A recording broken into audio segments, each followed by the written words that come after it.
Folks, it's Dave here, and we're back with another late night chat. Just got home from the rink. Oh my gosh, it is so cold out. It is 24 degrees right now. I'm sorry, I got the watching the jerseys behind me over here. It is 24 degrees out, and it felt like it was about zero in the rink. I was so cold. I refereed a game, and I was supposed to do another one, and I was like, nope. I says, I can't do it. There's no way I'm going to get out there. My shirt was a little wet from sweating, and I was getting cold. It's like I can't get sick. So luckily I found someone to ref the second game for me. But it was so dang cold. It was unbelievable. I'm just checking my feed here. And so anyway, so I figured I want to talk about a couple things here that are going on. Some things that we need to go over. And one would be the D2D convention. Okay, Digital to Dice Con 25 in Connecticut next May. Tickets are now on sale, and we got a reduced price of $65 from now through Christmas. So if you want to go, grab the tickets now. We're trying to gauge how many people are going. We're hoping we have enough to cover the room costs so Mike and I don't have to shell out hundreds of dollars to make this thing happen. So that's the deal with that. So from now through Christmas, it's $65 instead of $80. After Christmas, it'll go up to $80. We'll probably have one more sale before the event, but we just want people to go. It's not a money maker. We just want to make sure we can cover the cost of the room, and it's not going to be costing us, $500 each or something like that. So that is the deal with that. So that's the first thing. Second thing, as you know, I'm not on StreamYard anymore. My thing expired. I'm now on the free plan. So I almost went tonight on the free plan because I still can use that if I want. But you're limited to a lot of things you can do. So I didn't go on the free plan. So I'm using this Streamlabs Talk Studio, whatever it is. I'm going to see if I can get good at this and see if I can make that work. And but StreamYard, remember when I left, they offered me 40% to stay. Now they offered me 50%. And if I did it for a year, it would have been right what I was paying now, about $35 a month. And what I'm on right now is $17 a month. And I'm like, I think I can get by with this and save myself, a couple $100 over the course of a year. So we're going to try this and see how it goes. So that was the other thing. So yeah, StreamYard's having a Cyber Week sale, 50% off. So if anybody that still wants to stay with StreamYard, that's the place to go. And it would have been nice to stay with them another year because I do like them a little bit better than this, but I just can't justify spending the money anymore. The last thing is, our Black Friday wrap-up show. We're scheduled to record this tomorrow night, which would be Wednesday, December 4th. Probably, I don't know, a little before supper or after supper. I don't know when we're going to do it, but get in your games. Either comment here or on Facebook or Discord or Patreon or wherever you know the show. Comment, email digitaltodice@yahoo.com. We have so much feedback. This is going to be probably our longest show. You guys had a monster Black Friday weekend. I'm watching, all the comments and all the stuff that people bought, and holy cow, I thought I got a lot of stuff. There's some people that just, they're going to fill up the back of a Chevy with all the games and all the seasons that they got. Good for you. Good for you if that worked out, because there were some good deals this year. There really were. So we're going to be doing that. So get what you got in. Don't post it here in the chat because I won't see it, but comment on the video itself if you want to get involved. A lot of people have already commented, so if you had, great. But it's going to be fun. I like reading those off, and I like to see what the hot item was. And this is going to be our 6th year of doing this, and it's always fun when we make our list to say, okay, what was some of the hot items here that people really went after? So get that in. Let me see here. And the other thing is, I don't know if you watched my Orioles game this afternoon. I got my Orioles hat on. Holy cow. I almost mimicked real life. I did the ALCS game 1 from my 79 season. I did it in Appa, and it was the Angels at the Orioles, and this game almost played out to how it did in real life in game 1. It was incredible. We went to extra innings in the whole bit. It was a dramatic 9th inning. It was fun. I can't believe it. And that's the games we play. That's how much fun we have with these games. I couldn't believe it. And the people watching couldn't believe it. It was just a fun time that we actually almost got it right down to the runs in that game. So anyway, that was a fun time. Go check that out if you want. I did that earlier today. That was game 1. All right, so what I'm going to talk about today, and I'll get to the chat in 1 second here. I want to talk about is what can we learn from gaming? The things that we do here on the tabletop, on the computer, whatever it is that we do, what can we learn? And pertaining to sports, not pertaining to, I learned how to manage my life better. I mean, that's some of it. But I'm pertaining to sports is the angle I'm coming in at today. And meaning that, I've learned so much about the different sports themselves.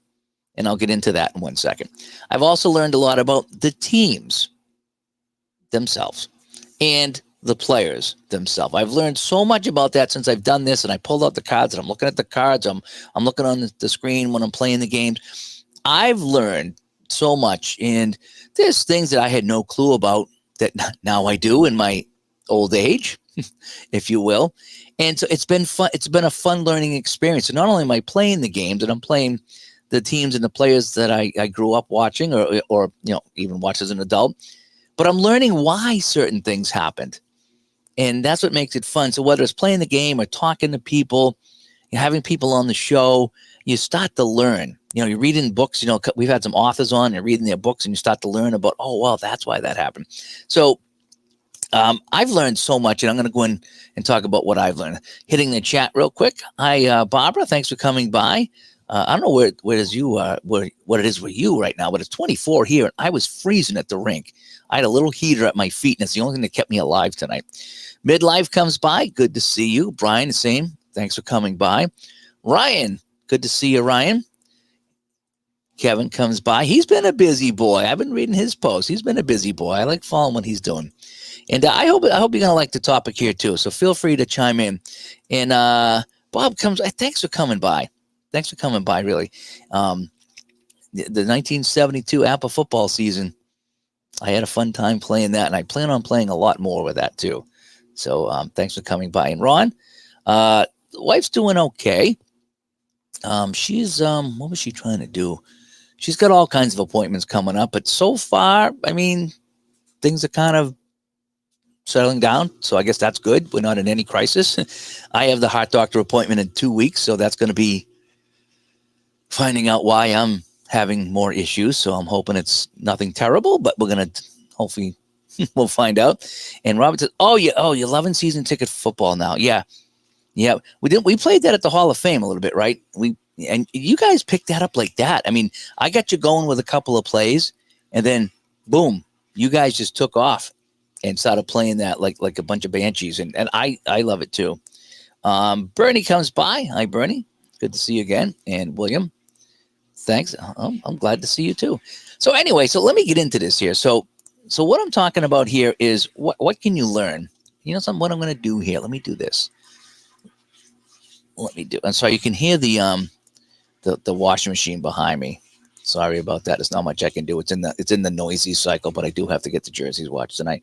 All right, so let's talk about this. What can we learn from gaming? And the first couple things I want to talk about is the sport itself. The only real organized sport I ever played was hockey. So I know a lot about hockey. I've watched enough of it and broadcast enough of it. So I'm pretty good with the hockey. But I don't know much about organized football and organized baseball. Okay, and basketball, I know nothing about. So I don't play a lot of basketball. So learning about is Marco comes by. Good to see you, Marco. And it's 15 degrees in middle of Pennsylvania. Man. It's cold out. So, okay, let's start with football. Again, I've never played any organized football. I've only played tag football on Sunday mornings, and that's as far as I go. And even when you're playing Madden and stuff, it's whatever. When I started playing the app of football, and you got to take the individual cards and lay the guys out, it was fun learning what teams played the 3-4 and what teams played the 4-3. And I had a little inkling about that. I remember back in the day seeing the Raiders rush 3 guys. And I'm like, man, why are they only rushing 3? You should be rushing 4. Every other team rushes 4. But the Raiders were the first team that I saw rushing only 3 guys and a quarterback. Now I know that was the 3-4 defense, 3, linemen and 4 linebackers. And again, that's something I just wasn't aware of. I watched the game and I enjoy the game, and it just never crossed my mind to even try to figure out defense. I still don't know what a Tampa 2 or a cover 2 is. I don't know. That's something I'll probably have to learn over time. So now I'm setting up my teams, and when I'm going through the app of things, and it's saying, okay, this guy, you had a left tackle, or no, a left end, a right end, and a nose tackle. and then 4 linebackers, the outside, the inside middle, and then, whatever it is, 2 middle linebackers, 2 outside linebackers, whatever it is, And I was like, okay, that's a 3-4.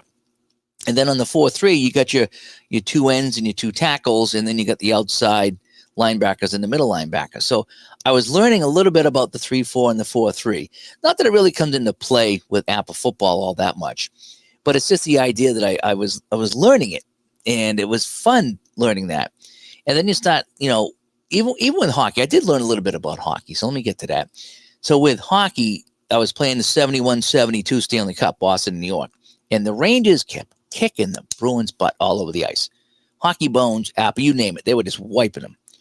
And I was like, Ron, what's going on here? So Ron and I actually dug in deep to Pro Hockey Reference, and we looked at the Rangers, and come to find out, a couple of the Rangers, they had a very high shooting percentage.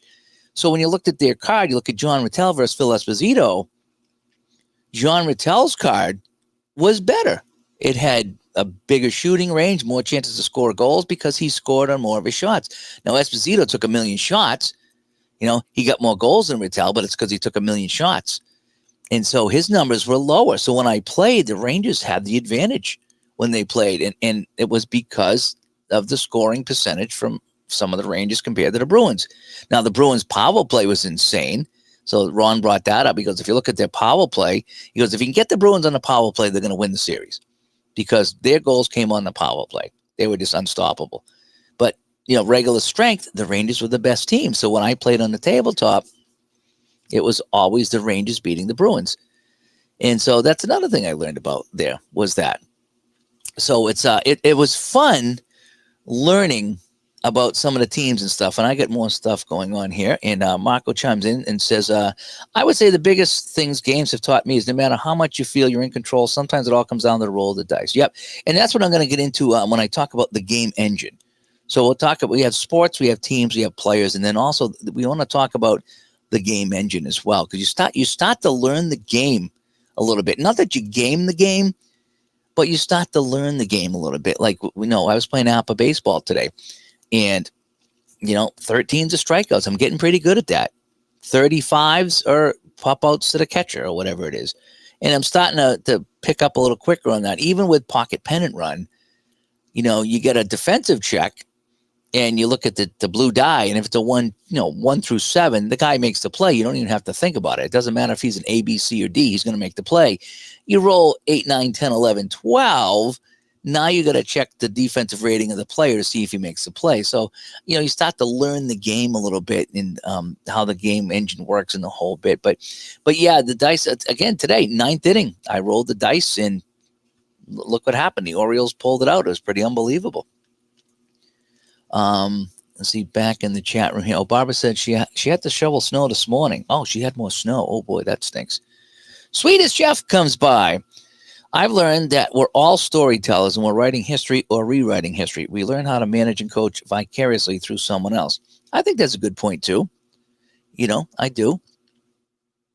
And, yep, well said, Jeff. Yep. And the Patriots in the 70s are talking about the 3-4. Okay. Yeah, maybe it was. And the Dolphins did a modified 3-4. Okay. But I learned about that. And it was fun. It was fun laying out this because I'm visualizing this now. So when I'm playing my Apple football, and again, we were just talking about writing our stories. When I'm rolling the dice playing Apple football, whatever football game, you will, season ticket football or, second season, whatever you want to say you're playing. And you know that they're playing a 3-4 and they go for the run and you're thinking, oh, man, the linebackers need to step up and make a play, or maybe they double team the center and create a hole. All that plays into the story that we write. And you start learning about the sport or about the game. Back to the chat. Okay, and there's a great one here. Ron McGrath. I've learned a lot about the Negro Leagues. I know nothing about the Negro Leagues. Nothing whatsoever. Again, I'm not a baseball guy. So I'm dipping my toe into some different seasons, but that's one thing I never get into. And he's really enjoying it. And he's reading up on it and learning a lot about their contributions to baseball.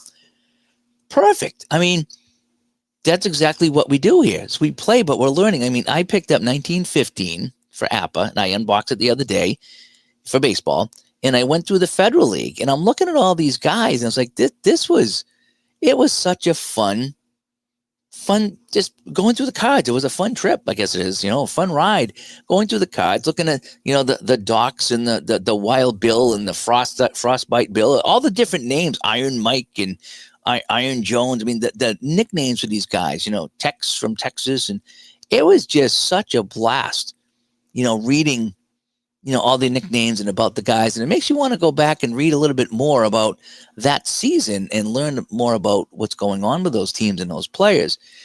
Perfect example.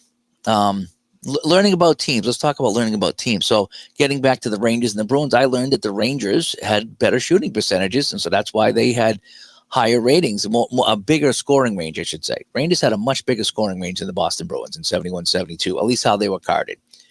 And that's why you can't beat them, because they cashed in on their shots. How they didn't win the cup, I don't know, but they almost took it to 7 games, so I guess they could have. But learning about just the Spiders, the 1899 Spiders, and I was making fun of them, worst team ever, and I played it. We had a great time with the Spiders. We cheered them on, but they still lost. That was a fun project. And then talking to JT Hetrick, who wrote the book about the Spiders, we connected with him, and he filled in all the holes of why the Spiders were bad and all the stories. And by the time we get down to conversation, it went from making fun of the Spiders to having pity for them, because they weren't allowed to win. The owner wouldn't let them win. And so that's why they didn't do well at all. That's why the worst team in baseball. Same with the Buffalo Braves. You look at the Buffalo Braves in the National Basketball League, National Basketball Association, NBA basketball. And it's fun. Look at it as a bad team. I love the obscure teams. The teams don't exist anymore. And it's always been my thing. I like the logos and learning about teams that are gone and vanished and what happened to them. And the Buffalo Braves come to find out, why they were so bad, because the owner wanted to move the team, and he tanked the team and he get rid of all the good guys and lost on purpose because he didn't like the deal he had at the arena or whatever it was. And so you go from, wow, this is a bad team, to, wow, I feel bad for him, because the owner basically crippled the team and wouldn't let them compete. And so you learn about the team. That's stuff I didn't know about. I didn't know why the Braves are so bad. I didn't know why the Spiders are so bad. Things like that. So you start to learn about the teams. The Buccaneers, Tampa Bay Buccaneers, 1976. One team I always play. I love the Bucs. And you can't see I got my Buccaneer guy up on the wall up there. You can't see him though. And they lost because not only were they expansion team, but they had a lot of guys hurt. So he got the fringe guys who could barely make the NFL playing, and they got hurt. So now you're going, they were laughing, they said they were bringing people who were stocking shelves at the local grocery store to finish the season. So that's why they were getting hammered, is they didn't have a real team through no fault of their own. And that was the thing in the 70s. So you learn about the Washington Capitals. Why were they the worst team ever? And the Kansas City Scouts. Why were they so bad? It's because the NHL didn't give them a chance in the 70s. Oh, we'll take your $1 million. Come on in and join the league. Yeah, you're part of us.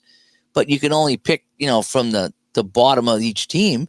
So you're lucky to get a third line guy or two on your team. So you got smoked. And you got smoked for many years. And Kansas City didn't last. And you wonder if they were treated like Vegas or Seattle was treated, if they would have lasted a little bit longer. And I think the NHL learned from that. So I was glad to see them, at least with Vegas, give them a fighting chance. And Vegas went all the way to the finals. I don't think they expected that, but they did. And even with Seattle, they gave Seattle a fighting chance. They weren't as good as Vegas at opening year, but they gave them a fighting chance. But you learned why. I mean, I make fun of the Scouts and the Capitals. Well, now I know why they're bad, because the NHL didn't give them a chance, and then fans didn't show up, and they just, kind of like the SEALs, they had to liquidate everybody. And so you learn about the teams like that. So I've learned a lot about the sports. I still haven't learned about the double switch yet. Ron's explained it to me 5 times, and I still don't understand the double switch, but I'm getting better at that. I'm going to learn that pretty soon. But as far as when to take pitchers out and when to bring the infield in, I'm learning all that stuff I didn't know about, because I never did it. We just played ball as a little kid and watched it on TV, and I couldn't tell you any baseball strategy. I know sometimes you walk a guy if he's having a good game and you don't want to deal with pitching to him, but as far as when to steal, when to bunt, I just kind of wing it, and I have fun doing it, but it's also fun learning, how the game is played. And, okay, now I'm good about, okay, I'm going to bring the infield in here.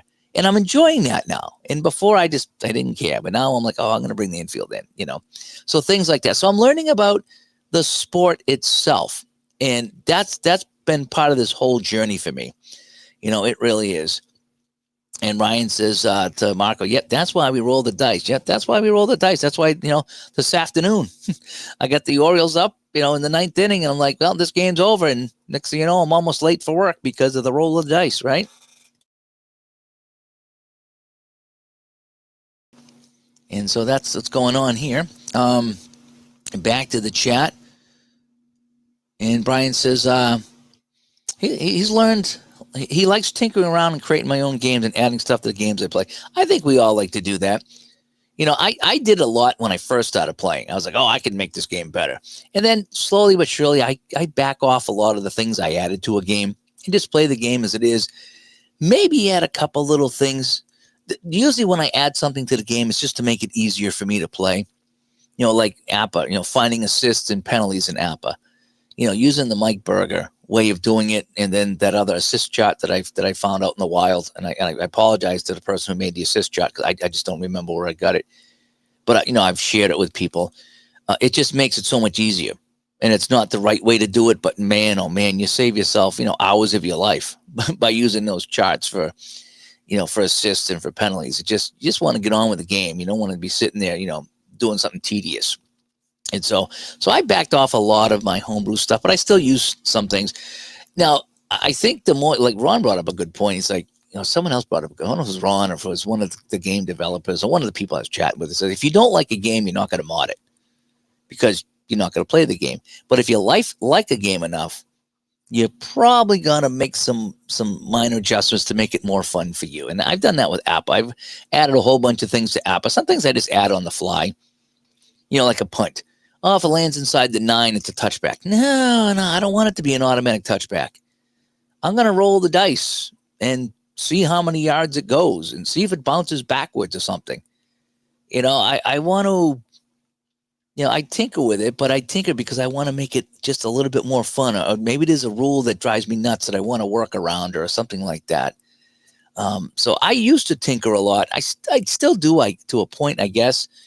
But like a game like Hockey Bones, that's the one game you don't have to tinker anything. That thing is just, it's smooth. It's a lot of it's a thinking man's game, but it's so smooth. It's like there's nothing I could think about to add to Hockey Bones. They just do everything really well, as far as I'm concerned. Back to the chat here. Jeff says he was a nerd that loved sports, but was athletically challenged. He was on a couple of bowling leagues and a softball league. Terrible at football, okay, basketball, good shooter, bad defense. We're all bad at defense, just to be clear. And yep, just like that. And Ryan says along those lines, he's learned that no game is perfect and replicating the sport and to appreciate each game for what it is. That's a really good point, Ryan. And I'm glad you brought that up. Because, one of the things I saw when I think it was, I don't know if it was it Ron Emk that was doing the APA golf, or if it was the doc that does the thing too. It was one of the two guys that was showing how to play APA golf on YouTube. There's two guys that do a really good job with it. I mean, there's more than two, but those two, I was the one I was watching the most. And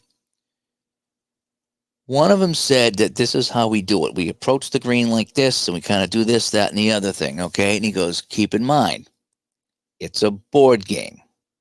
And so what Ryan just said was great. It's just, we appreciate the game for what it is. Let me put that back up here because I like that. It's not perfect.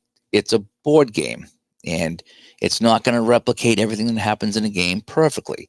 But you still can play the game, appreciate the game for what it is, and enjoy the game. And by and large, I think we do. And that's why, sometimes I want to play APA hockey and sometimes I want to play Hockey Bones because they do something a little bit different. And sometimes I borrow from each game if I can and see if I can make it work and try to make one game just a little bit better. But I go back and forth between, Hockey Bones and APA hockey because they both do something a little bit different. And they do some things that I kind of don't like once in a while too. But for the most part, I enjoy both of those games and I have some fun with it. Every single game you play, there's going to be something that goes, oh my gosh, when you're playing APA football, the other night I'm playing Apple football, and I got the ball. I'm up by, what was I up by? I think I was up by 4. I think I was. No, 3. I was up by 3. I think it was 31-28 or something like that. I forget. But anyway, so I had the ball. I was up by 4. So what I'm getting at is I had the ball inside the 5. It was 4th and goal with 35 seconds left. So if I ran it or passed it and didn't get in, the other team, Pittsburgh, I think Pittsburgh would have got the ball inside the 5. And I'm thinking, well, they got 30 seconds, no timeouts, and they got to go 95 yards. Those are pretty good odds. If I kick the field goal, I go up by 7. But then I kick off, and they're going to get better field position. Knowing Apple football, that if you roll a 66 and a medium pass, it's probably a touchdown. That's how that game works. To get the stats to come out right, that 66 is probably going to be an automatic touchdown on a medium or a long pass. So with that in mind, I kicked the field goal, went up by 7, because it says there's no sense in trying to, pin these guys deep when I can kick the field goal to go up by 7. So if that 66 happens, they can't win the game. They can only tie it.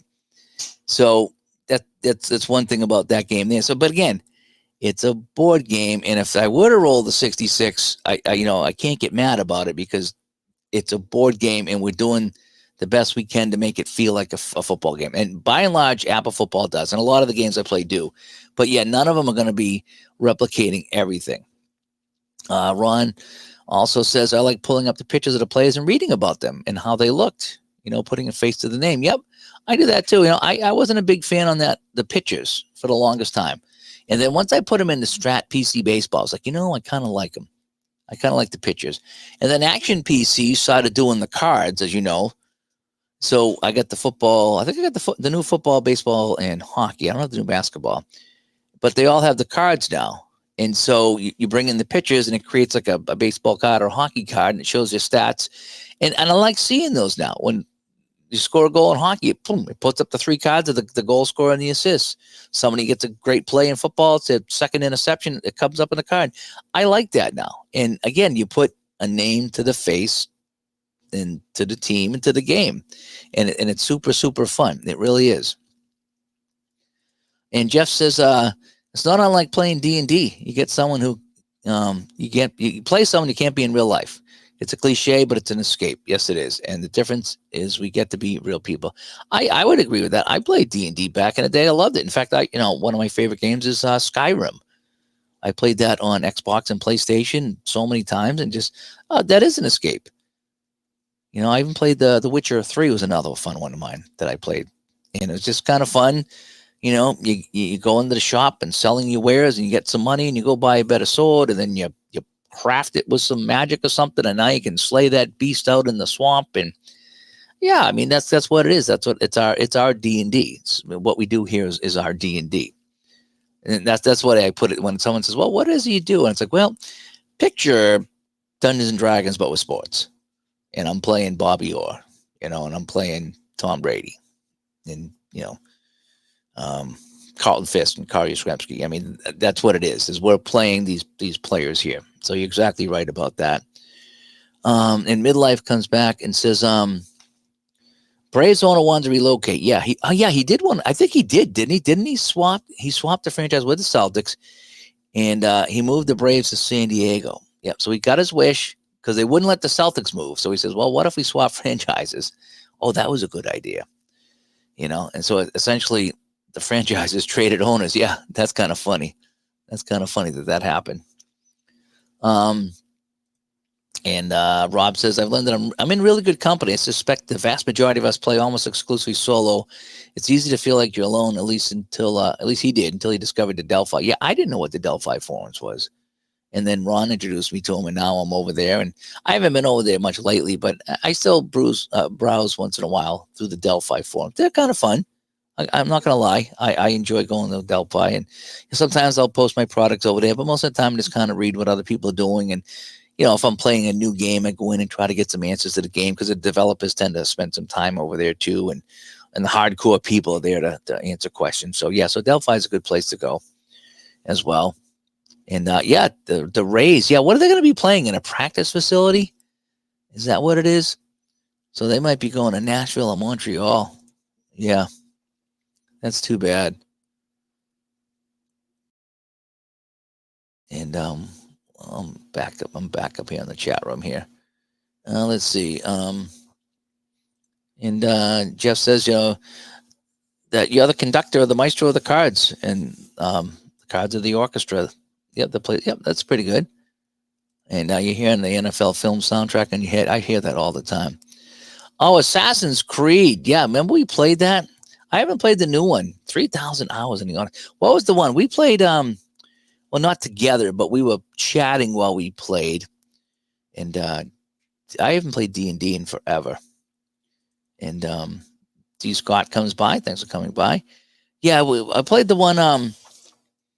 There was a one in the ancient Egypt or something like that with the pyramids. I remember climbing the Sphinx and the pyramids. Oh my gosh, that was a fun one. And then there was one. What was the other one? Was it Rome or something like that? There was another one that we did, but we played them back to back, and they were fun. I got lost in those. You had to shoot the arrows and get the birds. You needed the feather for one of the birds, and then you had to get the panther and stuff like that, and then fighting the hippopotamuses while you're in the boats and the crabs and stuff. Those are fun. Swimming in the water to kill the sharks. That was part of the quest. And oh my, I so many hours into those Assassin's Creed games. And I didn't like the first few, but they changed the controls on them, and then I could finally play them. And just happy to see that I got 85. Yeah, I am too. I was going through that last night, and again, that's the other thing I want to talk about real quick. Oh, Barbara says she's playing Mirage. That's the newest one. Yep. Yeah, we had a lot of fun with Assassin's Creed. So Jeff says, so the 85 seed. Now, another thing I'm learning about with players, and this is probably one of the funnest things about having the cards in front of you, is so I'm going through the teams, and I went through a handful of teams, and then I called up, the app. When you get Apple, you get the team sheet you can download, and it shows you all the guys in the team that are carded and positions they played in the whole period. And I started to go through, and I look at the skill players to see what's going on, and any names that catch my eye. And I'm looking at the Green Bay Packers in 85, and there's Jim Zorn. Okay. Jim Zorn, the Seattle Seahawks expansion quarterback, the lefty quarterback, number 10, him and Largent were the big names in the Seahawks back then. He's playing with the Packers. And when I go through these games, I learned that either A, I didn't know that people played on other teams, or B, forgot, or C, had some kind of Mandela effect that I thought that somebody played on another team, or whatever. But, O.J. Simpson with San Francisco. I vaguely remember him going to San Francisco. Namath with the Rams. I completely forgot about that till Al Red Sox fan starts playing, Namath and the Rams and his replay. So there's a lot of things, a lot of players that played on different teams, and I'm like, man, I either don't remember it, or I forgot about it, or I never knew in the first place. I never knew Jim Zorn played with the Packers. I want to get him on my table playing for the Packers. Now we know Montana went to the Chiefs, so I mean that's something that we all know. But there's a handful of guys out there that I grew up watching, and it's like, oh man, I didn't realize that. Like Rusty Staub. I mean, I love Rusty Staub. I couldn't tell you how many teams he played for, because every time I open a new season, Rusty Staub's on another team. So it's pretty fun, learning about players and what teams they're on and what teams they're going to, and did I remember that right or no? It's like some of them I flat out never knew. I didn't know that Vince Ferragamo went to Buffalo after the Rams. No idea at all. I didn't know, and this is another thing I learned. And I'm not going to tell you what season I got, but I was going back and looking at Nolan Ryan, and I didn't realize he played in the 60s, the 70s, the 80s, and even into the 90s. I didn't know that he last played in 1993. I thought he was mid-80s, and that was it. But no, he pitched, I think he was like 46 years old. And I learned that. I learned that Nolan Ryan pitched till he was 46 years old. I learned that last night at the rink. I was going through Baseball Reference. learning. I mean, again, it's not, I'm not going to solve, the world hunger or anything by learning this stuff, but it's just fun learning. It's like, what can we learn? So the whole thing about is, what can we learn? What can we learn when we play? I'm learning a lot about players. Again, JT Hetrick, talking to him about the spiders in baseball back then and how it played out, learning about that. Learning about, different teams and how they why they were good, why they were bad, why the Canadians were so good for so many years is that they had I don't know what they did or how they legally did it, but 100-mile radius around Montreal, nobody could pick a player. So anybody in the hub of hockey went to Montreal first. Well, yeah, you take all the best guys first and you're going to have the best team. That's kind of how they did it. Since they get rid of that, they haven't done so well, have they? So that's why they were good. How are they so good? Well, that's why they were good. One day, someone's going to look back and say, how did the Dodgers win that World Series? Well, they spent $750 billion. They could have gone to the Mars and back with that payroll. And that's how they won the championship. So we're gonna look back one day and look at the Dodgers too. It's the same thing. But this is all stuff I learned while I'm playing. It's just something I just kind of wanted to talk to you guys tonight. And you guys feel free to chime in as far as things that you've learned. And a lot of it's just fun, And Jeff says Namath probably wants to forget playing the Rams. Yeah, I don't get it. And was it Reggie Sanders was a well-traveled baseball player, but he was always good. Okay, see, I don't know who that was. And Ron asks, do I use Adobe Illustrator to incorporate images on your printable cards? I'm trying to learn Excel. No, I actually use Affinity, and that's the one that Al Wilson designs his fast drive football cards with. Affinity Publisher, Affinity Phono, and Affinity Designer. There was a 3-pack I bought last year, as a matter of fact, on Black Friday, I think it was. And I think it was maybe $100 for all three or something like that, or 120 or 80, but I forget what it was. It was on a sale, and I bought all three, and you own it. There's no subscription. And I think you get a year or two of updates, but I use Affinity products to add things. So I'll bring in a PDF and I can drop in some logos on it and stuff like that. Once in a while, I use Adobe Photoshop. There's some things that Affinity, if Affinity doesn't handle it well, then I go into Photoshop, and that usually does a pretty good job. So I get the Photoshop as well. But I've not used Adobe Illustrator. And with Excel, I do some things with Excel. I can drop logos in on Excel sometimes. But what I like to do is, like, if I get a Downey game, so I got I'll talk about it on the show, but I got some their one of their basketball games, and like the season's on like a couple of pages, so it's got like the team and all the names, and I'll go and I'll bring that PDF in to like Affinity Designer or something like that, or Affinity Publisher, one of the two, and I'll bring in the PDF and I'll grab a logo and I'll drop it on. I can move it anywhere and set it up, and then I go and I print out the page and I got the logos on there. So I'll use that for something like that, but I'm not very good at those products at all. But that's one I don't use. And what? Zorn played with a pack? Yeah, 1985. I didn't realize that, but he did. And Rob says I can only picture Gretzky in an Oilers jersey. I forgot he played for the Blues. I know he went to the Kings, and then he did up with the Rangers, but yeah, it's things like that we like. Yeah, I forgot that he played there. Like Derek Sanderson. Okay, Bruins, Derek Sanderson. Big bad Bruins. He went through his problems, and then he come back, and he played with, I want to say, Vancouver, St. Louis, and the Rangers, and maybe Pittsburgh. There was a lot of blue teams. Again, this is where the Mandela effect comes in. A lot of those blue teams. Vancouver blue, the Blues blue, the Rangers blue, and I think the Penguins are blue. And he did little stunts with all those teams before he finally, I think he came back to the Bruins too, and it just didn't work out. But we learned things like that too. And Jeff says Dieter Brock played one season in NFL with the Rams, and he was a CFL player. He was 35 when he joined the NFL in 95. Yeah, I saw Dieter Brock with one of my cards there.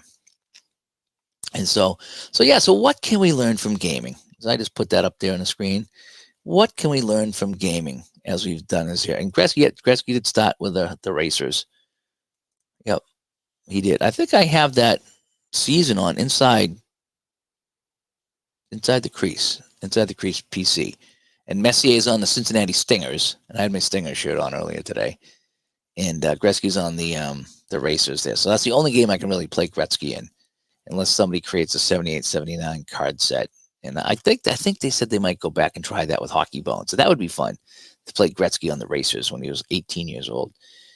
But yeah, so we learned a lot here. So as Philip comes by, hi Philip, good to see you here. So yeah, I just wanted to come on tonight and say hi and get your feedback on this. Have you learned anything? In your gaming here, have you learned a little bit about the sport and how the sport plays? Have you learned about teams and why teams are good, why teams were bad, and why teams moved and why teams folded? And have you learned anything about players? Maybe why some players were good, maybe why some players were bad. Maybe somebody had something really bad happen in their life, and the best player in the world is no longer the best player in the world. That's why they retired or whatever it was. Or are you learning about players playing for different teams? That's what I love. I love seeing, oh man, this guy really played a year over Reggie Jackson with the Baltimore Orioles. I think it was Baltimore Orioles. I was like, he played, was it 76? Like, that's so cool. That Reggie was not on, the A's, the Yankees, or the Angels. He was on a different team. And it's like, I can play Reggie on another team. That's so cool. I like the teams that played just a couple of years and left. They're fun to kind of follow along too. So I learn a lot about my sports history, and there's a lot of stuff that I frankly just didn't know growing up. I didn't know why.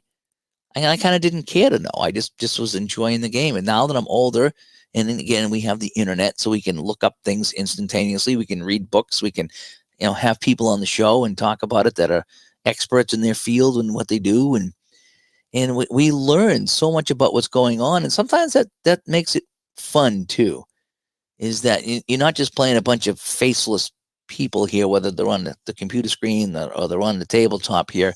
These are real people with real stories and following their careers. And it's just fun. I love learning. I'm an information junkie. I think somebody said one time is that you like to just learning things and you like to know things and things like that.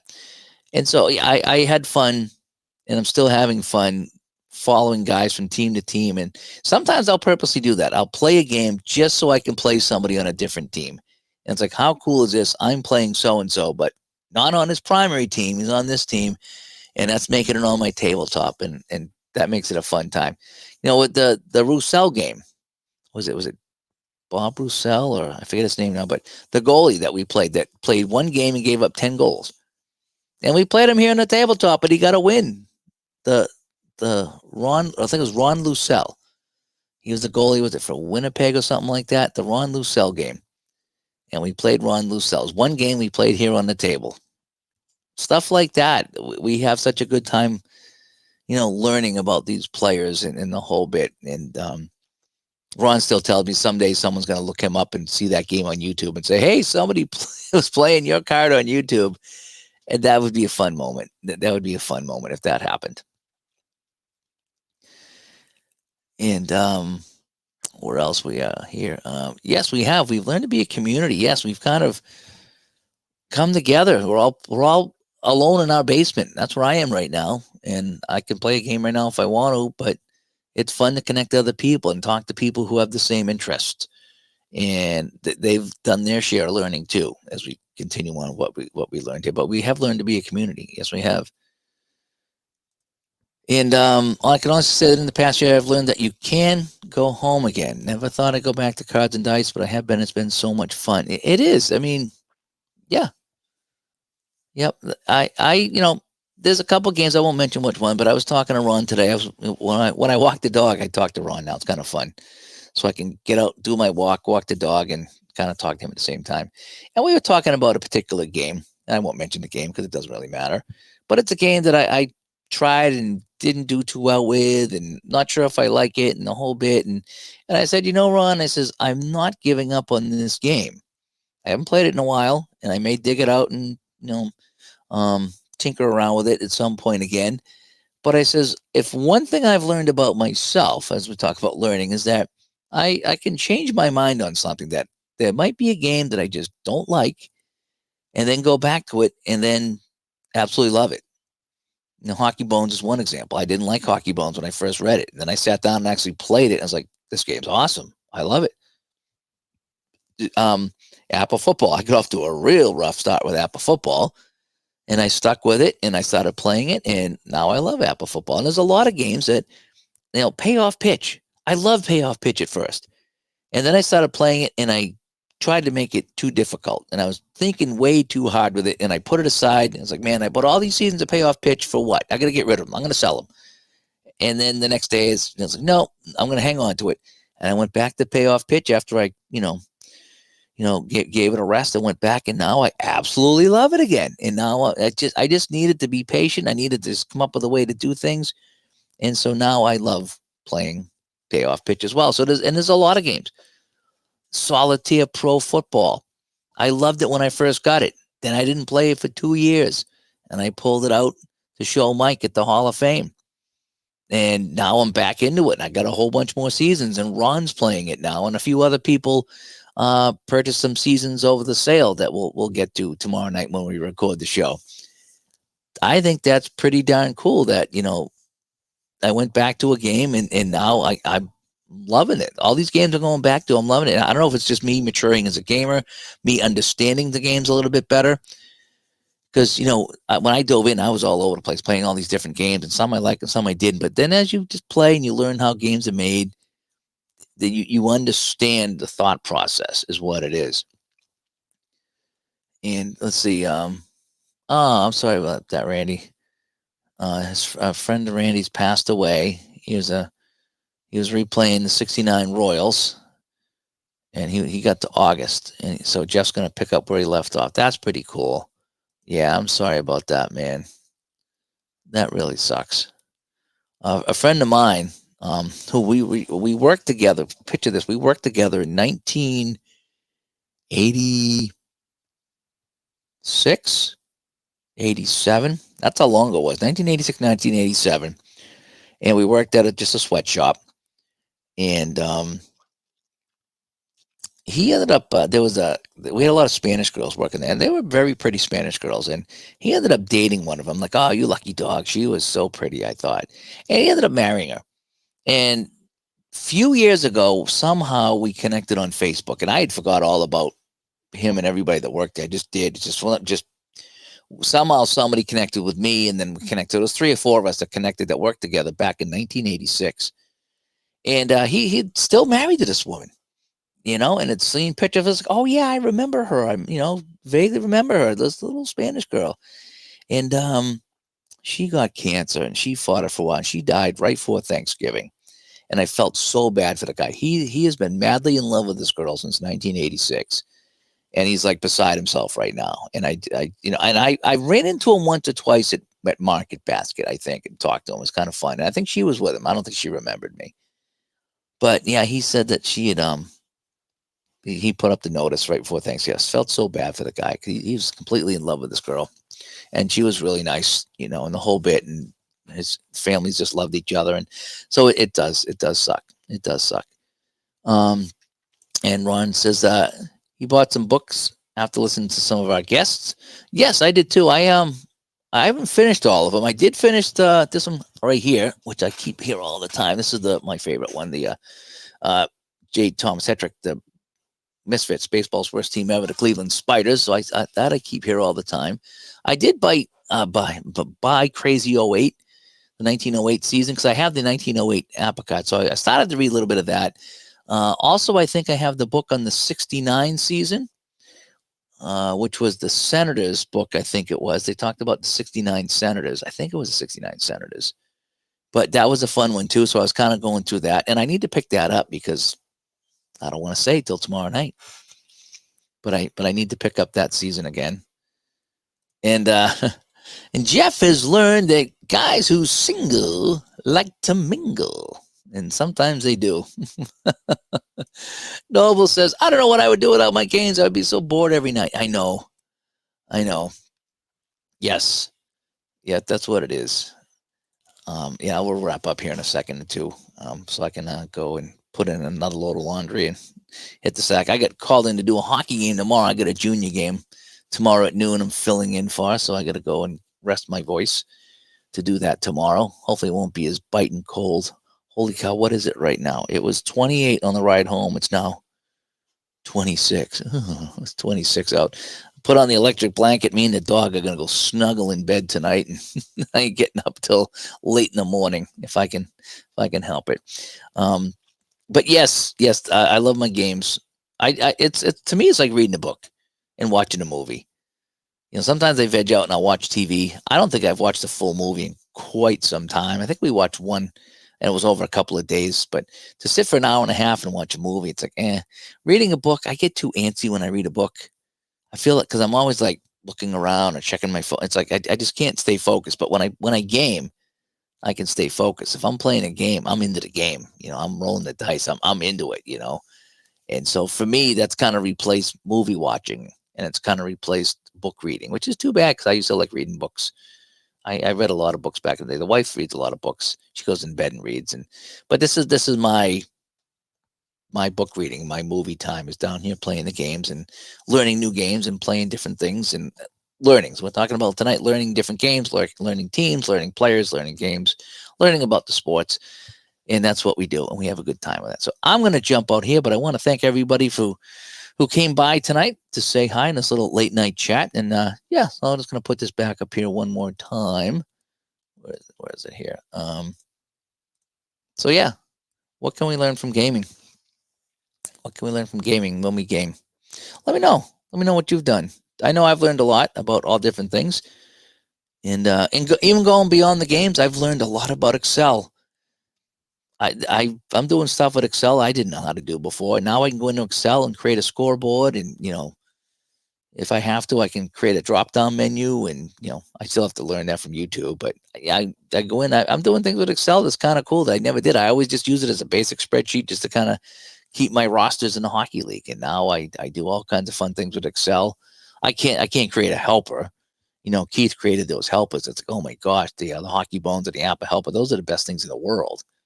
And I couldn't do that. I just don't know how to do that. But I can, if you give me a game like regular season basketball, I can set up a spreadsheet that'll add up all the scores so you can play it. The Robert Chavini games, the Downey games. I think I've done a pretty good job of creating the electronic versions of the score sheet for those games, so you can just put in the scores and it'll all add or subtract or whatever it is you got to do, and make it visually presentable. And so I can do stuff like that. But I never did that before I gamed. And I've done some graphic work, but I'm still doing some different graphic work now. So I think it keeps our skills up. I think it does. So anyway, and don't forget digitaltodicecon.com. We have the tickets available for that. So we're hoping we get enough people to show up and help us cover the cost of the room, and we can game and chat games and the whole bit for a whole weekend, have pineapple pizza. It's going to be a fun time. So again, that's the place to go and check that out. Tickets are on sale now, and they're on a Cyber Monday sale from now through Christmas. So jump on that before the price goes back up to the regular price. But anyway, that is that. I want to thank everybody for coming by late tonight. And again, look for tomorrow night. If all goes well, we'll be recording our Black Friday wrap-up show, and it's going to be a doozy. It's going to be a big one. So anyway, I'm Dave from Studio B. Thanks for tuning in tonight, and we'll talk to you all later. Bye-bye.